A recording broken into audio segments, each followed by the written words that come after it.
Bonjour à tous et bienvenue chez les douceurs de Maïlis. On se retrouve aujourd'hui avec une nouvelle recette et on va réaliser des macroudes frits et mielleux. Donc la recette est assez facile et là je vous montre un façonnage un peu différent de d'habitude et original. On passe tout de suite à la préparation de la pâte. Alors pour la recette, nous allons utiliser de la semoule moyenne. Donc là, vous prenez donc un récipient, n'importe lequel. Donc le tout, c'est d'avoir toujours la même mesure. Donc ici, je vais venir ajouter 3 mesures de semoule moyenne. Et pour la quatrième, donc je mets les 3/4 de semoule et donc 1/4 de farine. Donc en tout, j'aurai eu donc 4 mesures. J'ajoute 2 cuillères à café de sel et je mélange bien tous les ingrédients secs ensemble. Alors toujours avec la même mesure, je vais venir ajouter donc du semaine et moi. Alors moi j'ai fait moitié-moitié, j'ai fait moitié semaine et moitié beurre fondu et j'ai complété avec un petit doigt d'huile sans plus. Donc il est important que vos liquides soient donc fondus mais refroidis. Il faut surtout pas ajouter le gras tant qu'il est chaud. Et je vais venir donc travailler mon gras avec ma semoule du bout des doigts. Donc je sable bien ma semoule et je l'enduis bien comme il faut avec ma matière grasse. Donc il faut travailler un petit peu votre semoule comme ceci pendant une dizaine de minutes à peu près pour être sûr que votre semoule a bien absorbé tout le gras. Une fois que j'ai bien travaillé ma semoule, donc là je vais la laisser reposer comme ceci pendant 2 à 3 heures de temps. Donc vous pouvez même la laisser une nuit complète, le résultat sera encore meilleur. Donc là je la mouille pas, je la laisse juste avec son gras pendant 2-3 heures minimum. Alors une fois que j'ai laissé ma semoule bien reposer, donc là je la reprends, je vais commencer à la mouiller. Donc là pour la mesure, j'ai utilisé exactement la même que pour la semoule et pour le gras. Donc là j'ai un mélange d'eau plus de l'eau de fleur d'oranger, j'ai fait moitié-moitié, que je viens donc verser sur ma semoule petit à petit, tout en la travaillant toujours du bout des doigts.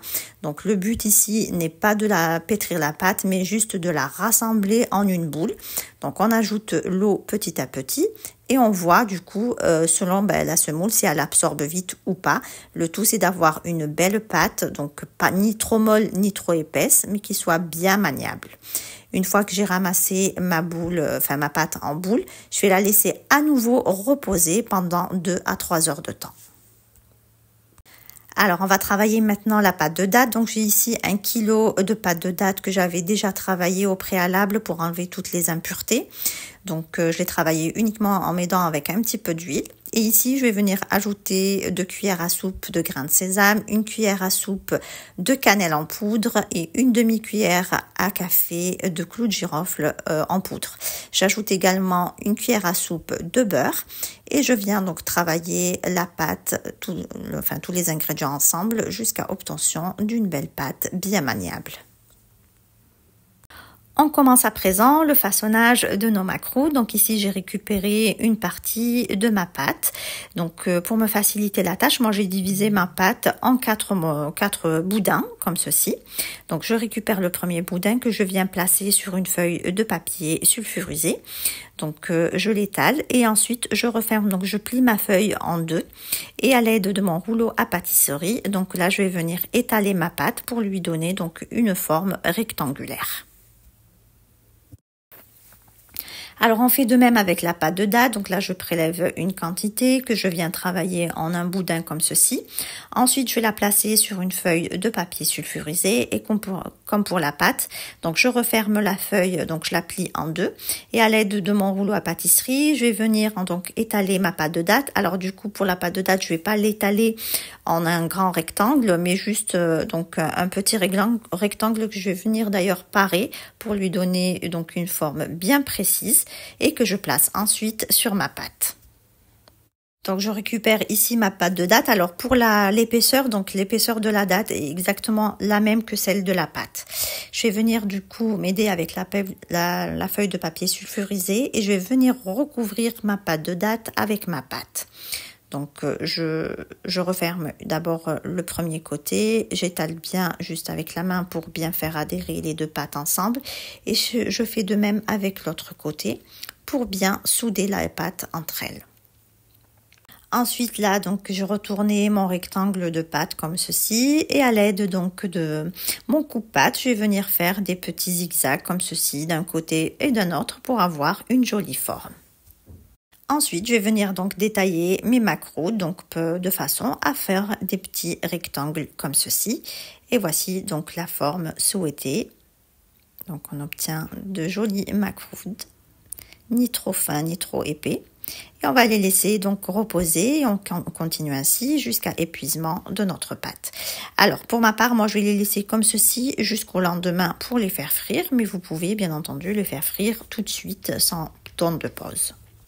Alors ici, j'ai fait chauffer un bain d'huile. Donc j'ai bien fait d'abord chauffer l'huile, ensuite je l'ai mise donc sur feu moyen. Et là, je vais venir plonger mes macroutes pour les faire frire donc jusqu'à ce qu'ils prennent une belle couleur bien dorée. Donc j'ai là suffisamment donc en quantité d'huile, donc je n'ai pas besoin de retourner mes macroutes, j'ai juste à les plonger et les laisser bien dorés. Une fois donc les macroudes bien frits, donc je vais venir les récupérer et je les dépose directement dans du miel. Alors ici le miel est froid et par contre donc si vous faites cuire vos macroudes, que vous les laissez donc refroidir, bien sûr il faudra les mettre dans du miel chaud pour que vos macroudes absorbent bien le miel. Mais sinon vous pouvez les plonger directement après cuisson dans du miel froid et vos macroudes vont bien absorber le miel. Donc là, je laisse bien mes macroudes plonger dans le miel et je les recouvre bien comme ceci. Je laisse 5 minutes à peu près. Ensuite, je vais venir les retirer, les placer dans une passoire pour enlever l'excédent de miel avant de pouvoir les consommer. Et voici donc le résultat de mes macroudes après cuisson. Donc une fois que je les ai récupérés, je les ai placés sur une grille pour enlever l'excédent de miel et je les ai parsemés un petit peu avec des graines de sésame comme ceci. Ici, on arrive à la fin de notre recette. J'espère que celle-ci vous a plu. En tout cas, si vous avez aimé, laissez-moi un like et vos avis en commentaire. Et n'hésitez surtout pas à partager la vidéo autour de vous.